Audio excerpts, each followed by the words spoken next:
আমি একটি হাদিসের প্রেমে পড়ে গেছি।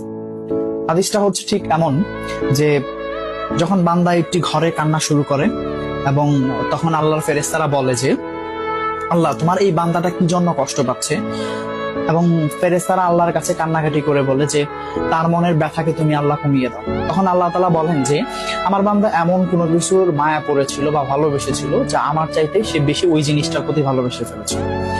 আমি আমার বান্দার কষ্ট আমি বুঝি এবং আহ, আমি দুঃখী মানুষের মানে ভগ্ন হৃদয়ের মানুষের খুব কাছাকাছি অবস্থান করি। কত দূর? এক হাত দূরে আল্লাহ তাআলা অবস্থান করেন। হ্যাঁ?